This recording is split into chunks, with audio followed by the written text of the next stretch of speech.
Hello friends, welcome on simple seated YouTube channel. Seated की तैयारी को हम बहुत ही सिंपल तरीके से यहाँ पर कर रहे हैं। आप चाहे तो हमारे वीडियोस को देख सकते हैं। बहुत ही मुश्किल कॉन्सेप्ट्स को भी मैं बहुत सिंपल तरीके से यहाँ पर समझाने की कोशिश करता हूँ। अभी तक हमने जो कुछ भी पढ़ा है, यानी हमने लर्निंग और एक्विजिशन को पढ़ा है, टाइप्स ऑफ लर्निंग देखा है, फैक्टर्स अफेक्टिंग लर्निंग देखा है, प्रिंसिपल्स ऑफ लर्निंग देखा है, एक्विजिशन से रिलेटेड कुछ कॉन्सेप्ट्स देखा है, पाव्लोव वाइगोत्स्की है, चोम्स्की है, पियाजे है, इन लोगों ने क्या क्या कहा है, जेरोम ब्रूनर ने क्या कहा, ये सारी चीज़ें हमने यहाँ पर पढ़ रखी है। तो मैं ये सोच रहा था कि क्यों ना थोड़ा सा इसके ऊपर MCQs यानी कि मल्टीपल चॉइस क्वेश्चंस देख लिए जाए, क्योंकि हमको सीटेट को भी ध्यान में रखना है। MCQs की भी हमको तैयारी करना है, जिसमें आपको एक क्वेश्चन दिया जाता है जिसके 4 ऑप्शंस होते हैं, सही ऑप्शन को सिलेक्ट करना होता है।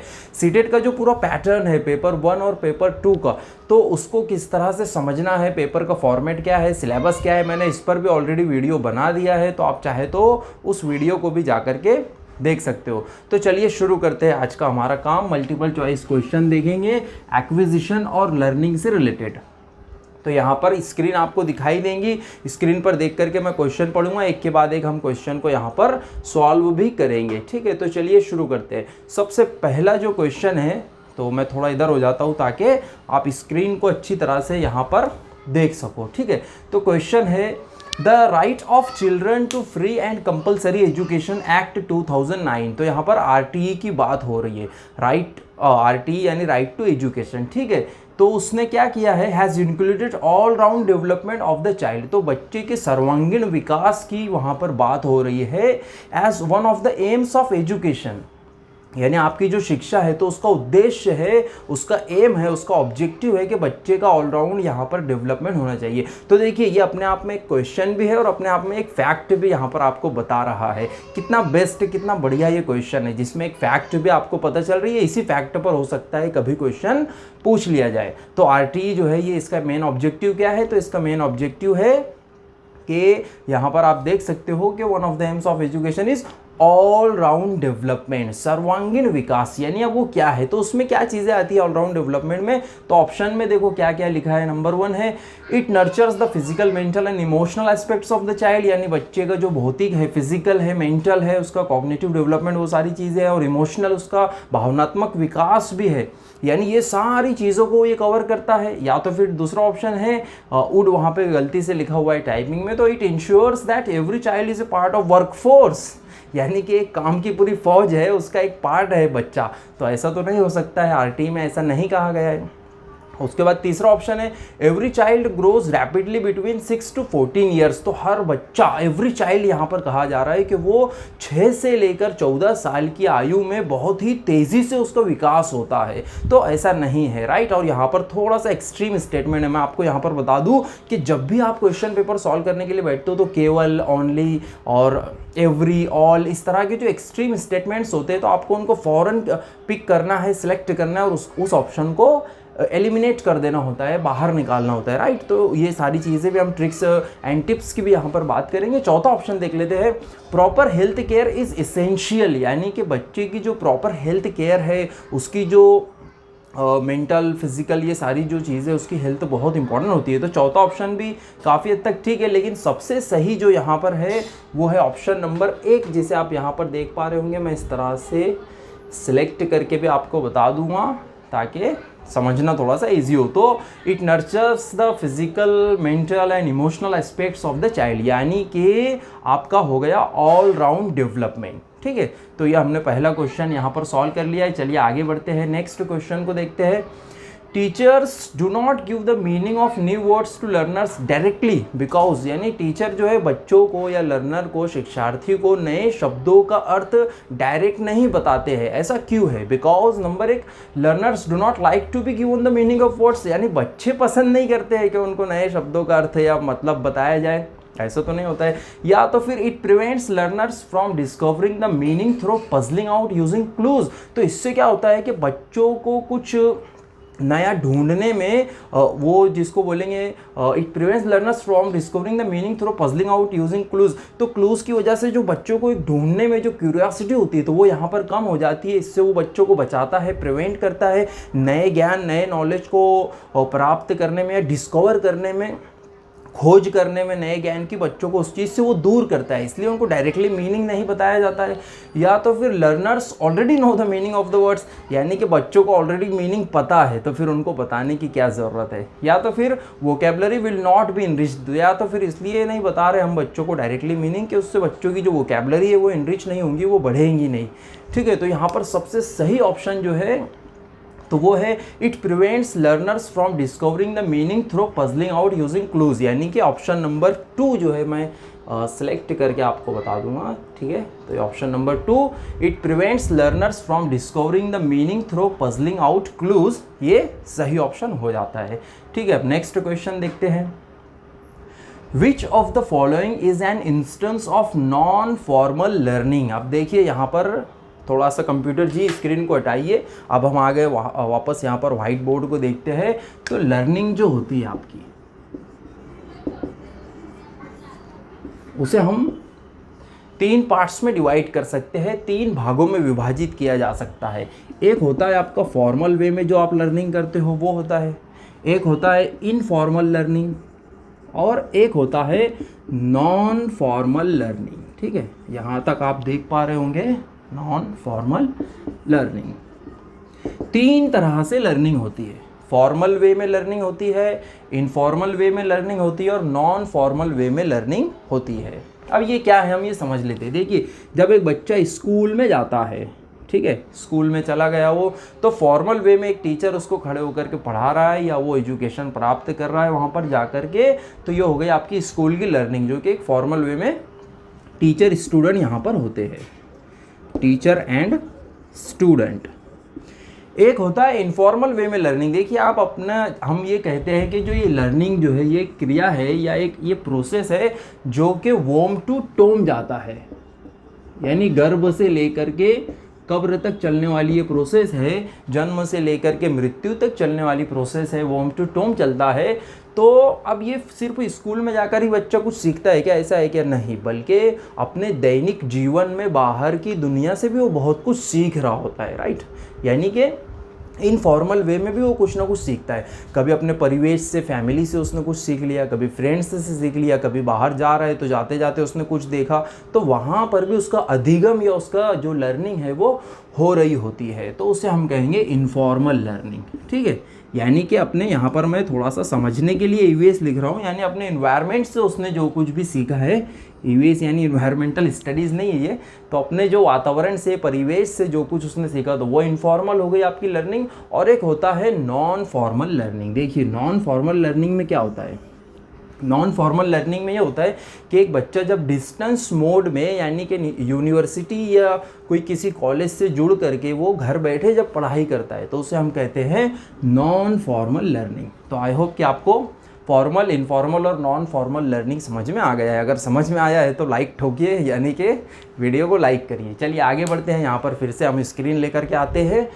तो ये है screen. Which of the following is an instance of non formal learning. तो हमें ये बताना है कि नॉन फॉर्मल लर्निंग की यहाँ पर एग्जाम्पल या उदाहरण क्या है। तो 4 ऑप्शंस हमारे सामने हैं। पहला है children learning to cook from their parents, यानी बच्चे अपने पेरेंट्स से लर्निंग सीख रहे हैं। ठीक है, तो आपको बताना है कि ये फॉर्मल लर्निंग है या इनफॉर्मल लर्निंग है। ठीक है, उसके बाद में दूसरा ऑप्शन है children learning a new game from friends, यानी बच्चे एक नया गेम अपने दोस्तों से सीख रहे हैं, अपने दोस्तों से एक नया खेल अगर वो सीख रहे हैं तो हम उसे क्या कहेंगे। ठीक है, उसके बाद में तीसरा ऑप्शन है children learning from correspondence lessons, यानी करेस्पॉन्डेंस लेसन उसे कहेंगे, जैसा कि मैंने आपको उदाहरण देते वक्त समझाया था कि एक बच्चा यूनिवर्सिटी या स्कूल से दूर रह करके सीख रहा है, उसे हम कहेंगे करेस्पॉन्डेंस लेसन्स। ठीक है, उसके बाद है चौथा ऑप्शन है children learning to draw from their art teacher. ये तो बिल्कुल फॉर्मल वे ऑफ लर्निंग की एग्जांपल हो गई कि बच्चे अपने आर्ट टीचर की सहायता से सीख रहे हैं। तो यहाँ पर अगर आप देखो नॉन फॉर्मल लर्निंग की जो बेस्ट सुइटेबल एग्जाम्पल है तो वो आपको मिल जाती है ऑप्शन नंबर 3 में, यानी कि मैं इसे सिलेक्ट कर देता हूँ। ऑप्शन नंबर 3 आपका है children learning from correspondence lessons. ठीक है, यानी बच्चे जो है करेस्पॉन्डेंस लेसन के द्वारा या दूर से बैठ करके घर बैठे ही पढ़ाई कर रहे हैं, तो वो नॉन फॉर्मल लर्निंग की इंस्टेंस है या उसके एक उदाहरण है, एग्जाम्पल है, राइट। अब आगे बढ़ते हैं। नेक्स्ट क्वेश्चन है, group project work helps in developing. देखिए ग्रुप में जब आप प्रोजेक्ट बच्चों को कुछ काम देते हो, ग्रुप बना करके, समूह बनाकर किसी काम को करने के लिए जब बच्चों को दिया जाता है तो उससे क्या डेवलप होता है, किस बात की, किस चीज़ का उसमें विकास होता है। तो ऑप्शंस है, a high level of ambition to achieve, एक एम्बिशन पैदा होता है, एक जज्बा, एक जोश पैदा होता है कुछ प्राप्त कर लेने का, कुछ हासिल कर लेने का।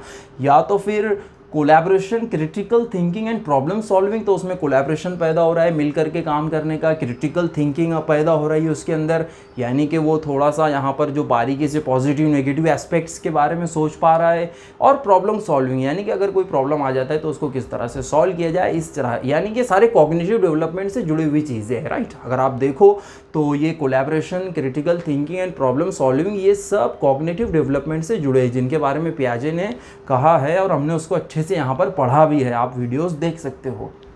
उसके बाद में तीसरा ऑप्शन है, competition among learners to excel in academics. या जो शिक्षार्थी है तो उनमें कंपटीशन शुरू हो जाता है, उनमें स्पर्धात्मक एक जिसे जज्बा कहेंगे वो उनके अंदर शुरू हो जाता है, पैदा हो जाता है, जिसकी वजह से वो टू एक्सेल इन एकेडमिक्स, तो उनकी जो एजुकेशनल जो जिसे हम कहेंगे दिनचर्या या उनका जो शेड्यूल शुरू है, एजुकेशनल जो भी उनकी गतिविधियाँ शुरू है, तो उसमें बेहतर से बेहतर करने का एक उनमें और एक कंपटीशन एक दूसरे से पैदा होता है। या तो फिर good memory in the young learners, या तो फिर छोटे बच्चों में अच्छी मेमोरी पैदा होती है। देखिए जरा स्क्रीन हटाइए कंप्यूटर जी, यहाँ पर मैं आपको एक शब्द बताना चाहता हूँ सीटेट के लिए, अगर वो शब्द किसी ऑप्शन में आ जाता है, वो है मेमोरी, या आप मेमोरी इसे कह सकते हो, या इससे रिलेटेड एक शब्द है रोट मेमोराइजेशन। रोट मेमोराइजेशन यानी कि जिसे हम हमारी बोलचाल की कॉलोक्वियल लैंग्वेज में रट्टिफिकेशन बोल सकते हैं। तो मेमोरी यानी याद करना, रटना, बिल्कुल बिना समझे दिमाग में उसको उतार लेना, क्रैम कर लेना, मगअप कर लेना, ये सारी चीज़ें होती है। तो किसी ऑप्शन में अगर सीटेट का आप पेपर दे रहे हो और ये आ जाता है कि बच्चा याद करेगा, बच्चा मेमोराइजेशन करेगा, बच्चा रोट लर्निंग करेगा, तो याद रखना हमेशा वो ऑप्शन जो है रॉन्ग होता है, ठीक है। लेकिन अगर ऑप्शन में नॉट पूछ रहा है, अगर क्वेश्चन में नॉट है, सॉरी क्वेश्चन में अगर, तो वहाँ पर आपको सिलेक्ट थोड़ा सा ध्यान से करना चाहिए, मतलब वो गलत ऑप्शन नहीं तो सही हो जाएगा। आई होप कि आप समझ पा रहे हो मैं क्या बोलना चाह रहा हूँ। चलिए वापस हम स्क्रीन लेकर के आते हैं और देखते हैं group project work helps in developing. तो हमारा जो समूह में काम है उससे क्या डेवलप होता है, तो बहुत ही सिंपल है उसका आंसर, उससे ऑप्शन नंबर 2 यानी कि collaboration, critical thinking and problem solving बच्चों में जो है धीरे धीरे उसका विकास होता है।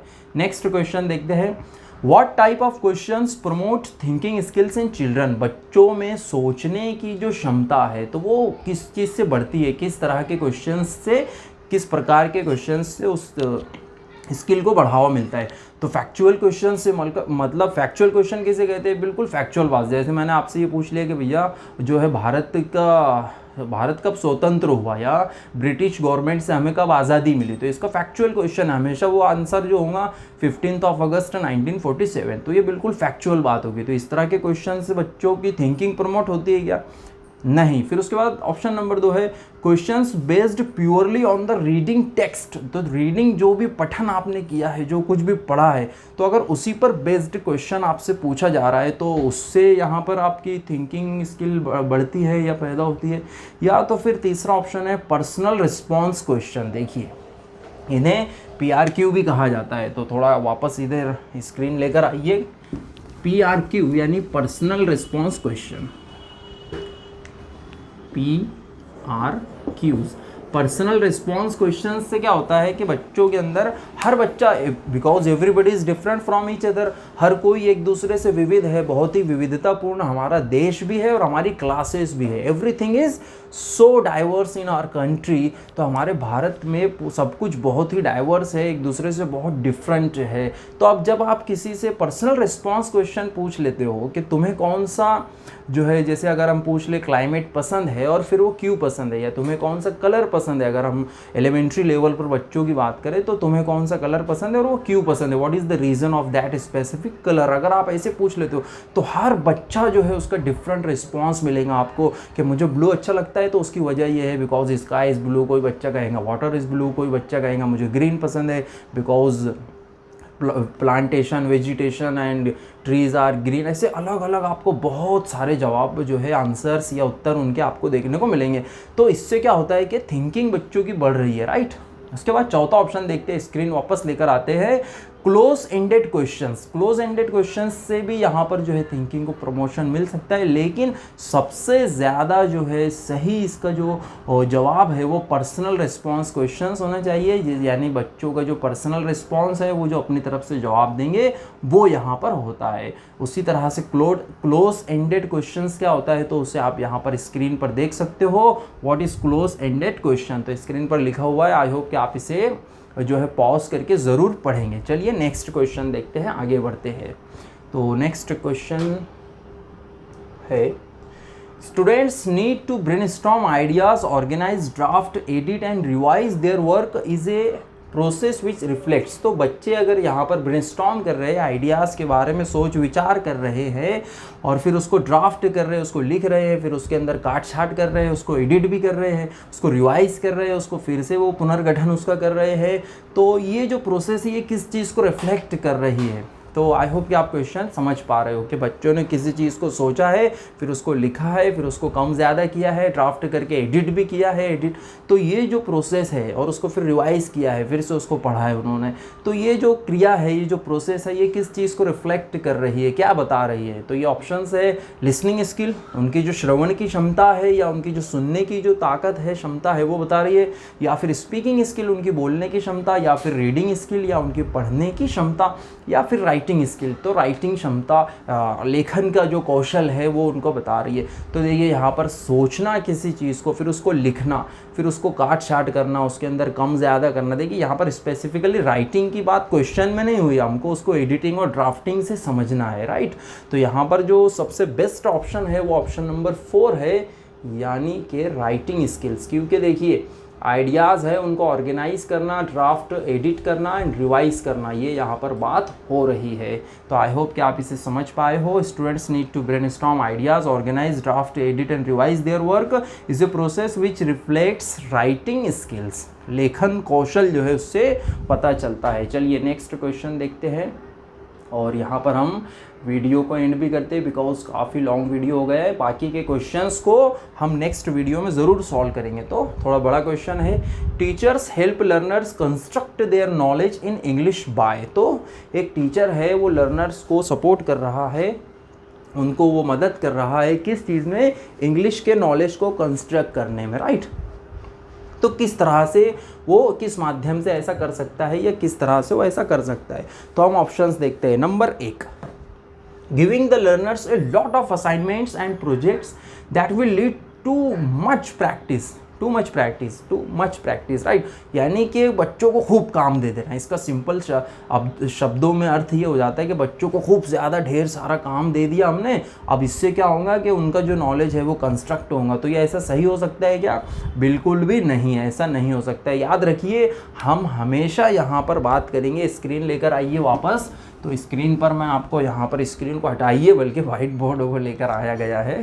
तो यहाँ पर हम देखेंगे कि जो हमारा एजुकेशन सिस्टम है वो है कंस्ट्रक्टिविस्ट है, वो बच्चों पे बहुत बिलीव करता है, बच्चों पे बहुत यकीन करता है कि भैया बच्चे हमारे नॉलेज को कंस्ट्रक्ट कर सकते हैं, बच्चे खुद से नॉलेज को बिल्ड कर सकते हैं, राइट। और वो जिन्हें पियाजे ने लिटिल साइंटिस्ट भी कहा है, इसीलिए तो कहा है क्योंकि बहुत क्यूरियोसिटी होती है, बहुत जिज्ञासा उनके अंदर होती है, वो खुद से बहुत ज़्यादा जो है ऑब्जर्वेशन उनका बहुत अच्छा होता है, राइट। तो ये सारी बातें हैं। अगर हम इनको हटा करके अगर हम ये कहें कि भाई बच्चों को खूब काम करने के लिए दे दिया जाए, उनको याद करने के लिए दे दिया जाए, ये सारी चीज़ें अगर आप डाल देते हो तो इसका मतलब ये हुआ कि आप यहाँ पर दूसरी चीज़ों को, बच्चों को, अपार्ट फ्रॉम चिल्ड्रन, बच्चों को छोड़ करके आप दूसरी चीज़ों को इंपॉर्टेंस दे रहे हो। तो हमेशा सीटेट में वैसा ऑप्शन गलत हो जाता है। हमें बच्चों को इंपॉर्टेंस देना है, बच्चों को अवसर देना है, अपॉर्चुनिटीज़ बच्चों को देना है। अगर मैं पेडागोजी की बात करूँ तो यहाँ पर बच्चे बहुत इंपॉर्टेंट है, ठीक है। ऑप्शन नंबर 2 देखते हैं स्क्रीन पर वापस, correcting every mistake a learner makes and giving the relevant rule of grammar as immediate feedback. देखिए, जैसे ही बच्चे ने गलती की आपने फिर उसको करेक्ट कर दिया, फिर उसने गलती किया, फिर ये क्या हो रहा है कि इससे बच्चा फिर गलती करने से डरता है, या तो फिर वो, या फ़ौरन आपने फीडबैक उसको दिया, गलती जैसी वो कर रहा है तो उसने आपने उसको जो है वो ऐसी रिलेवेंट जो भी बात थी, जो भी रूल था उसको बताया, उसको फीडबैक दिया, उसको वहीं पे करेक्ट कर दिया। तो ऐसा नहीं करना चाहिए, राइट। उसके बाद है number 3, giving extensive language drills in which learners practice language items mechanically. देखिए, बार बार ड्रिल करवाई जा रही है, बार बार एक्सरसाइज और प्रैक्टिस की बात यहाँ पर कर रही है। अब आप कहेंगे कि हमने एक वीडियो में principles of learning and acquisition के अंदर हमने बात की थी, शायद वो 2-3 वीडियो आप पहले पीछे जाकर देख सकते हो। तो उसमें तो एक प्रिंसिपल था कि भैया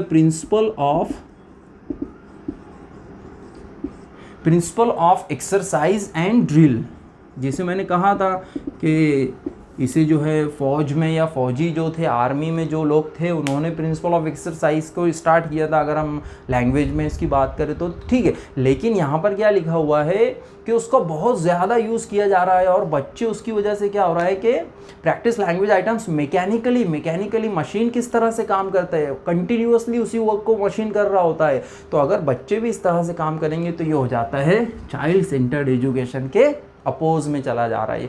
तो ये ऑप्शन भी यहाँ पर हो जाता है रॉन्ग। चौथा ऑप्शन है enabling them to see the relationship between the prior knowledge and the new knowledge. तो बच्चों के पास में जो पूर्व ज्ञान है, प्रायर नॉलेज है, उसको नए नॉलेज या नए ज्ञान के साथ में कनेक्ट करना, ये चीज़ बहुत ज़्यादा इंपॉर्टेंट है। तो यहाँ पर ये ऑप्शन, चौथा जो ऑप्शन है, ये बिल्कुल करेक्ट हो जाता है। इसमें बच्चों पर फोकस भी किया जा रहा है, उनके प्रीवियस नॉलेज को नए नॉलेज के साथ में जोड़ने की भी बात की जा रही है। तो यही चीज़ है जो कि teachers help learners construct their knowledge in English. मैं आपको एक चीज़ और बता दूंगा यहाँ पर कि जो टीचर है तो वो होता है सिर्फ और सिर्फ फैसिलिटेटर। अगर हम लैंग्वेज लर्निंग की बात करें तो टीचर को फैसिलिटेटर बनाया गया है, सुविधा दाता उसे कहा जा रहा है। यानी कि उसका काम है बच्चों को सुविधा प्रोवाइड करना, ना कि उनको कंटिन्यूसली टीचिंग करना, एक्सरसाइज ड्रिल करने के लिए दे देना, उनको कुछ काम करने के लिए दे देना, मेमोराइजेशन के लिए दे देना, खूब ढेर सारा काम उनको लगा देना, ये नहीं है, राइट।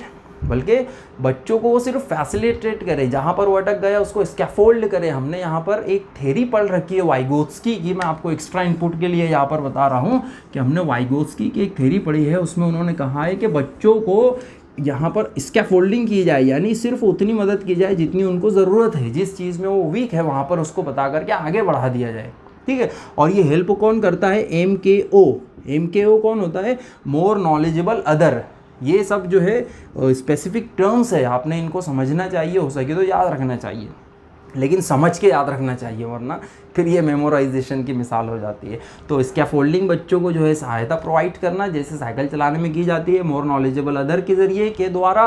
और बच्चों को किस फील्ड में, किस जगह पर प्रोवाइड करेंगे आप मदद या सहायता, तो वो होता है ZPD, यानी कि जोन ऑफ प्रॉक्सिमल डेवलपमेंट। यानी ऐसा जोन, ऐसी जगह आपके ब्रेन में बच्चे के प्रोसेस में लर्निंग के जहाँ पर वो वीक है, राइट। तो उसे हम जोन ऑफ प्रॉक्सिमल डेवलपमेंट कहते हैं। हमने पिछले वीडियो में बात की, आप चाहे तो स्पेसिफिकली उस वीडियो को जा करके देख सकते हो।